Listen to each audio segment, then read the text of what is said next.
কৃষ্ণাই বিগত কেইবাবছৰ ধৰি বহাগৰ প্ৰথম দিনটোতেই কৃষ্ণাই অঞ্চলৰ বিভিন্ন প্ৰান্তৰ বিশেষকৈ গ্ৰামাঞ্চলসমূহত প্ৰতি বছৰে আমি অনুষ্ঠিত কৰি আহিছোঁ এই অনুষ্ঠানটি। এই অনুষ্ঠানটোত বহাগৰ মাদকতা তাৎপৰ্য আদি সন্দৰ্ভত চমু আলোকপাত কৰা হয়। বিশেষকৈ বহাগৰ যি তাৎপৰ্য সেই সন্দৰ্ভত আলোচনা কৰা হয় আৰু বিগত প্ৰায় ২-৩ বছৰ ধৰি এই অনুষ্ঠানটি সাময়িকভাৱে স্থগিত ৰখা হৈছিল, কিয়নো কোভিড মহামাৰীৰ পিছত এই অনুষ্ঠানটি আমি সাময়িকভাৱে স্থগিত ৰাখিব লগা হৈছিল।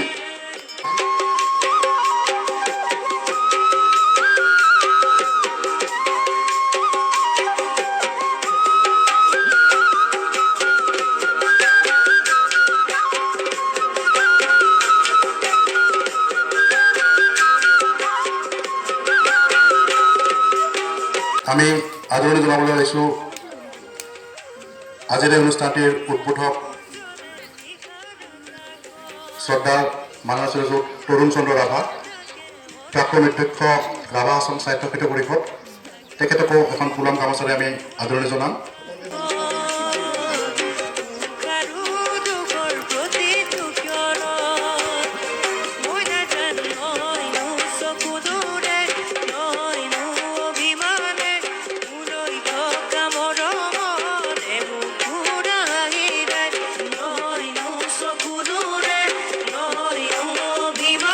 এইবাৰ আমি আদৰণি জনাবলৈ আহিছোঁ ভোজবালা গ্ৰামীণ যোগী সমাজৰ সম্পাদক মাননীয় শ্ৰীযুত ৰামকৃষ্ণ নাথ।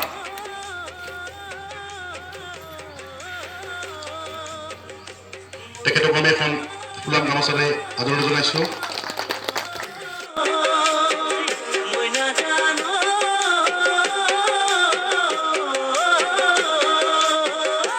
কৃষ্ণাই অঞ্চলৰ এগৰাকী বিশিষ্ট সমাজসেৱক তথা আমাৰ কৃষ্ণাই প্ৰেছ ক্লাবৰ লগত জড়িত থকা এগৰাকী ব্যক্তি মাননীয় শ্ৰীযুত ডক্টৰ দিলীপ ঘোষ, তেখেতকো এখন ফুলাম গামোচাৰে আমি আদৰণি জনাইছোঁ।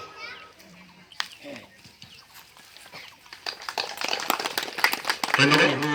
শুভেচ্ছা জনাই আজি ইয়াত অনুষ্ঠিত এটি ব্যতিক্ৰমী অনুষ্ঠান, বহাগ মাথো নহয় এটি ঋতু।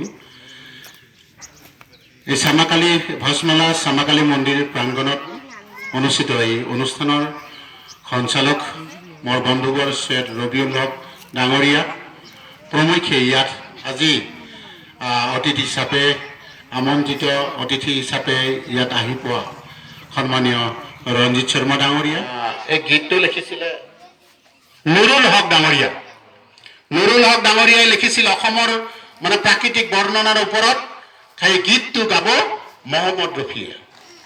অসমীৰে চোতালতে ৰুদালিৰে চেনেহতে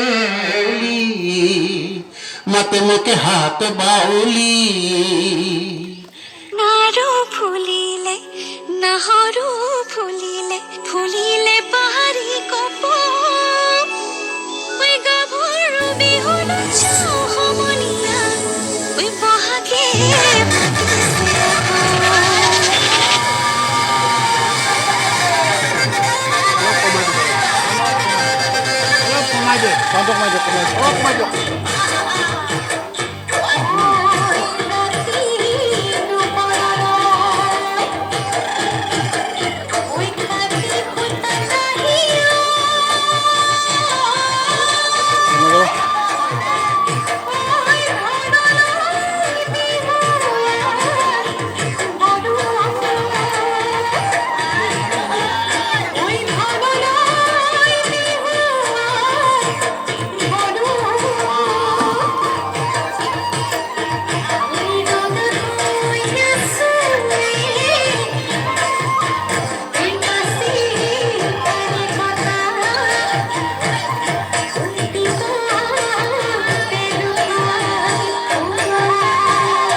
নেই তামোল নাই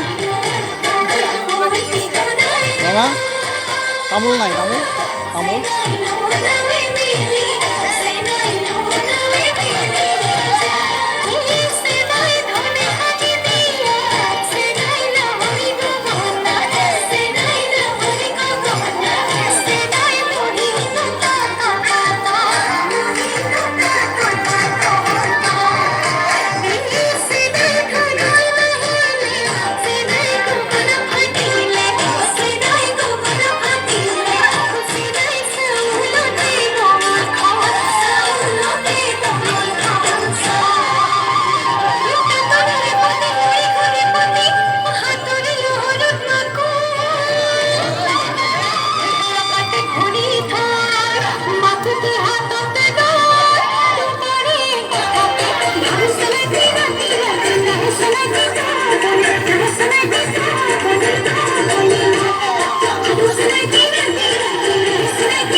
শৈক্ষিক সামাজিক আদি দিশত অৱদান থকা বিশিষ্ট দুগৰাকীকৈ ব্যক্তিক সম্বৰ্ধনা পত্ৰ বা সম্বৰ্ধনা দিয়া আহিছে আৰু এইবেলিও আমি ভোজমালা অঞ্চলৰ তথা ভোজমালা গাঁৱৰ দুগৰাকীকৈ লোকক আমি সম্বৰ্ধনা জনাম প্ৰথমে মই সম্বৰ্ধনা জনাবলৈ আগবাঢ়িছোঁ গজিয়াতালী নিবাসী অৱসৰপ্ৰাপ্ত শিক্ষক মাননীয় শ্ৰীযুত গজেন নাথ তেখেতক সম্বৰ্ধনা পত্ৰ বা সম্বৰ্ধনা দিয়াৰ পূৰ্বে মই তেখেতৰ সম্বৰ্ধনা পত্ৰখন পাঠ কৰি দিছোঁ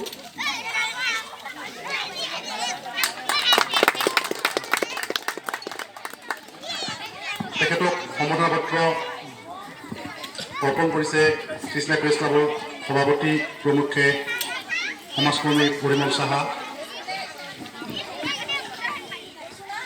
তেখেতক আনুষ্ঠানিকভাৱে আমি সম্বৰ্ধনা জনাইছোঁ কৃষ্ণা প্ৰেছ ক্লাবে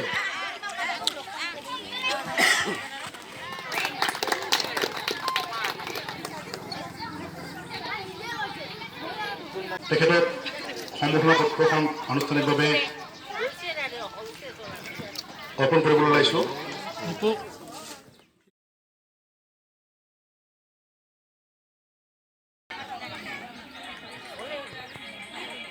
কি অৱদান দিব পাৰিছোঁ এই সম্পৰ্কত মই বঁটা পালে সম্বৰ্ধনা পালে নিশ্চয় আনন্দিত হয় গতিকে মই আজি আনন্দিত হৈছোঁ তেওঁলোকৰ ওচৰত মই চিৰকৃতজ্ঞ মই কি সামাজিকভাৱে অৱদান দিব পাৰিছোঁ সেইটো মোৰ উল্লেখযোগ্য কথা নহয় শিক্ষক হিচাপে ছাত্ৰ ছাত্ৰীসকলক আজি ২৭ বছৰ কাল শিক্ষকতা গ্ৰহণ কৰি ছাত্ৰ ছাত্ৰীসকলক কি ধৰণৰ জ্ঞান দিব পাৰিছোঁ সেইটো বাস্তৱিকভাৱে যিসকল ছাত্ৰ ছাত্ৰী বা সেইসকল অনুষ্ঠানৰ লগত যিসকল জড়িত আছে সেইসকলে ক'ব ভাল আৰু বেয়া গুণগতিৰ মাজেৰে মোৰ শিক্ষক জীৱন পাৰ হৈছে